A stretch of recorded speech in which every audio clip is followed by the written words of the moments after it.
నేను నీ మీద ఎప్పుడు కోపడినా సారీ అడిగేంతవరకు నన్ను పడుకోనివ్వదు.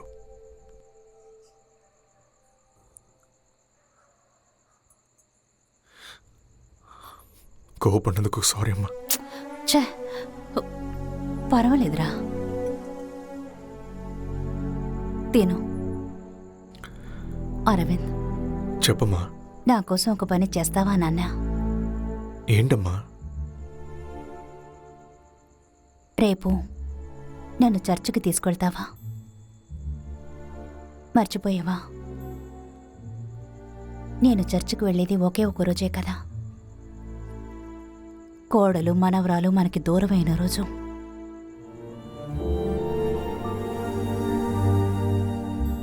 వాళ్ళిద్దరూ పోయిన తర్వాత నాకు ప్రతిరోజు వాళ్లే గుర్తొస్తారు. నువ్వు లోపలికి రావద్దురా, నేను మాత్రం వెళ్ళొస్తాను.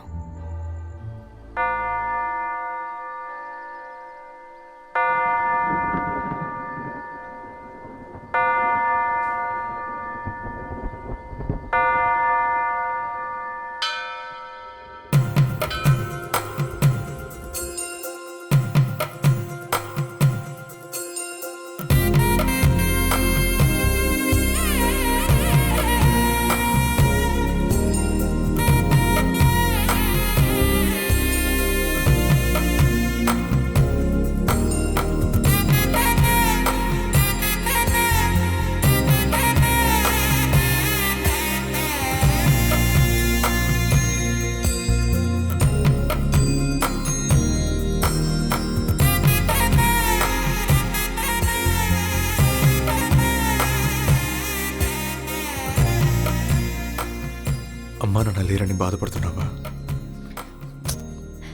అదేం లేదు. ఇది చాలా కొత్తగా ఉంది. మీరు బొట్టు పెట్టడం, దండలు మార్చుకోవటం, తాళి కట్టిన తర్వాత పూర్తిగా మీదానయ్యాననిపిస్తోంది.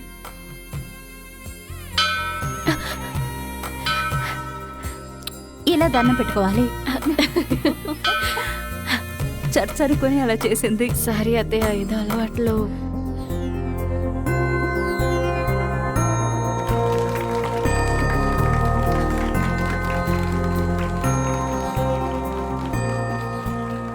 అన్నిటినీ వదిలిరమ్మంటే అన్నిటినీ వదిలేమని అర్థం కాదు. ఈరోజు నీకు అమ్మ నాన్న తోడుగా లేకపోయి ఉండొచ్చు, కానీ ఇది నీ జీసస్. నువ్వు పుట్టినప్పటి నుంచి ప్రార్థించేది ఎప్పుడు నీతోనే ఉండాలి. నా కోసం నువ్వు దేన్ని మార్చుకోక్కర్లేదు.